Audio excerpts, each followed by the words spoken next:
আসসালামু আলাইকুম। নাসির চাচা, শিবির তো কাম ঘটায় দিছে, এখন কি করবেন? আপনি জিজ্ঞাসা করেছিলেন যে শিবির ইফতারি দেয়, এত টাকা কোথায় পায়, তাদের টাকার উৎসটা কি? আর আজ ইসলামী ছাত্র শিবির আস্ত টাকা দিয়েছে ইফতারি ইফতারি হিসেবে আস্ত টাকা দিয়েছেন, 500 টাকার নোট দিয়েছেন। এখন নাসির চাচা আসলে কি বলবেন? তো সুপ্রিয় দর্শক, এমন একটি ঘটনা আমি দেখে নিজে অবাক হয়েছি, কল্পনা করতে পারিনি কোনোদিন যে এমনটি হতে পারে। শিবির 1500 শিক্ষার্থীদের জন্য ইফতারের আয়োজন করেছে আজ ঢাকা বিশ্ববিদ্যালয় শাখা। আপনারা জানেন যে প্রতিদিন বাংলাদেশ ইসলামী ছাত্র শিবির 1000, 1500, 2000 মানুষের ছাত্রদের মাঝে ইফতার বিতরণ করে থাকে, কিন্তু আজকে ইসলামী ছাত্র শিবির ইফতারির সাথে আস্ত টাকা দিয়েছেন, 500 টাকার নোট, কসকুসে নোট দিয়েছেন। নিউজটি দেখার পরে আমি রীতিমতো অবাক হয়েছি। এটা আসলে কিভাবে সম্ভব? সুপ্রিয় দর্শক, আসলে কিভাবে সম্ভব হয়েছে এটি আমরা এ বিষয়ে জানবো। আমাদের নাসির চাচারা না হলে ফালাফালি করবে। দেখেন, শিবিরের বিরুদ্ধে অপপ্রচার করে শিবিরকে প্রশ্ন করে আটকানো যায় না। ইসলামী ছাত্র শিবির যে আদর্শ নিয়ে এদেশে চলছে, এদের হাত দিয়ে বাংলাদেশে একটি বিপ্লব হবে, যে বিপ্লব হবে ইসলামী বিপ্লব। এবং সেই ইসলামী বিপ্লবের পরেই এই বাংলাদেশের প্রত্যেকটি কার্যক্রম কোরআন অনুযায়ী চলবে। শিবির এমন কার্যক্রম হাতে নিয়ে কাজ করছে।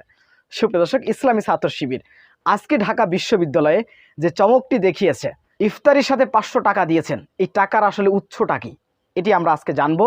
সেটি হচ্ছে, আপনারা দেখতে পাচ্ছেন একজন তুর্কি নাগরিক, তিনি সাথে থেকে ইসলামী ছাত্র শিবিরের ইফতার বিতরণ করেছেন এবং তিনি এই সমস্ত টাকা দিয়েছেন এবং ইফতারি দিয়েছেন। আজকে এই টাকাটি তিনি দিয়েছেন শিক্ষার্থীদেরকে ঈদের উপহার, যেটি আমরা আমাদের পিতামাতা, আমাদের মামা, খালা, চাচাদের কাছ থেকে আমরা নিয়ে থাকি ঈদ বোনাস হিসেবে, সেটি এই তুর্কি নাগরিক ইফতারির সাথে শিক্ষার্থীদের জন্য 500 টাকা করে দিয়েছেন। তো সেটি ইসলামী ছাত্র শিবিরের মাধ্যমে তিনি দিয়েছেন। তো সুপ্রিয় দর্শক, এই নিউজটি দেখার পরে রীতিমতো অবাক হয়ে গিয়েছে। ইসলামী ছাত্র শিবির কি চমক দেখাচ্ছে, কি করতেছে!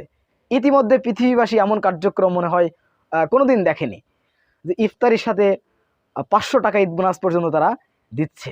এই হচ্ছে ইসলামী ছাত্র শিবিরের কার্যক্রম। তুর্কি নাগরিক কেন শিবিরের হাত দিয়ে এই কার্যক্রম করলেন? সুপ্রিয় দর্শক, ইসলামী ছাত্র শিবির শুধু বাংলাদেশে নয়, গোটা বিশ্বে জনপ্রিয়তা অর্জন করেছে। ইসলামী ছাত্র শিবিরের বিরুদ্ধে যতই অপপ্রচার করা হবে, মিথ্যাচার করা হবে, তাদেরকে দমিয়ে দেওয়ার চেষ্টা করা হবে, ততই ইসলামী ছাত্র শিবির গোটা বিশ্বে একটি বিপ্লব ঘটাবে।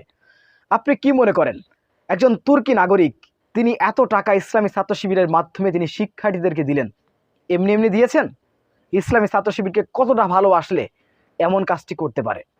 সুপ্রিয় দর্শক, তাই ইসলামী ছাত্র শিবিরের বিরুদ্ধে যারা মিথ্যাচার, অপপ্রচার চালিয়ে যাচ্ছেন, আপনাদেরকেও ধন্যবাদ জানাই। আপনাদের এই অপপ্রচার ইসলামী ছাত্র শিবিরের প্রচার হিসেবে কাজ করছে এবং এতটা জনপ্রিয় গোটা বিশ্বে ছড়িয়ে গিয়েছে ইসলামী ছাত্র শিবির। তার একটি অবদান নাসির সাহেবকেও দিতে হয়। নাসির সাহেব যে কাজটি করেছেন, ইসলামী ছাত্র শিবিরের এই ইফতারির এই টাকার উৎস সম্পর্কে জানতে চেয়ে তিনি ইসলামী ছাত্র শিবিরের বিশাল এক উপকার করে দিয়েছেন। ইসলামী ছাত্র শিবিরের নিষ্ক্রিয় যারা শুভাকাঙ্ক্ষী ছিলেন, তারা এখন সক্রিয়ভাবে ইসলামী ছাত্র শিবিরের কাছে টাকা দিচ্ছেন, ইফতারি দিচ্ছেন, বিভিন্ন কার্যক্রম করতেছেন। এটি আসলেই অবাককর একটি বিষয়। তুরস্কের এই নাগরিকটি কি করেছেন? নাসির উদ্দিন নাসিরের মুখের পরে জবাব দিয়ে দিয়েছেন যে নাসির সাহেবরা যারা ইসলামী ছাত্র শিবিরকে দমিয়ে দিতে চায় বিভিন্ন মাধ্যমে, আমরা দেখেছি। তো এখন দেখতেছি ইসলামী ছাত্র শিবিরের সাথে ছাত্র দলের একটি ভালো সম্পর্ক আগের থেকে হয়েছে, সম্পর্কটা একটু ভালোর দিকে গিয়েছে। তো আমরা দেখেছি কয়েকদিন ধরে ইসলামী ছাত্র শিবিরের বিরুদ্ধে এমন কোনো অপপ্রচার নেই যে ছাত্রদল করতেছে না। তারা মধুর ক্যান্টিনে সাংবাদিক সম্মেলন করেছে, সেখানে প্রতিবাদ জানিয়েছে। তো শিবিরকে নিয়ে বিভিন্ন নোংরা রাজনীতিতে মেতে উঠেছিল বিভিন্ন ব্যক্তিরা, আমরা দেখতে পেয়েছি। তাদের মুখের পরে জবাব দিয়ে দিয়েছেন এই তুর্কি নাগরিক। তিনি ইসলামী ছাত্র শিবিরের উপর যে ভালোবাসা দেখিয়েছে এবং তাদের মাধ্যমে ছাত্রদের মাঝে যে ইফতার এবং টাকা বিতরণ করেছেন, উপহার দিয়েছেন, ঈদ বোনাস দিয়েছেন, এটি বিশ্বে এক ইতিহাস সৃষ্টি করলো। সুপ্রিয় দর্শক, ইসলামী ছাত্র শিবিরকে যতই পিছন দিয়ে টেনে ধরার চেষ্টা করেন না কেন, যে করবে তারা পিছনেই থাকবে। ইসলামী ছাত্র শিবির সম্মুখ বেগে তাদের আদর্শ নিয়ে তারা এগিয়ে যাবে, বাংলাদেশে একটি বিপ্লব ঘটাবে। বাংলাদেশের পর গোটা বিশ্বে ইসলামী ছাত্র শিবির এক ইসলামিক বিপ্লব ঘটাবে ইনশাআল্লাহ। ইসলামী ছাত্র শিবিরের কার্যক্রম আপনারা কীভাবে দেখছেন, অবশ্যই আপনাদের মূল্যবান মন্তব্য কমেন্ট বক্সে জানাবেন।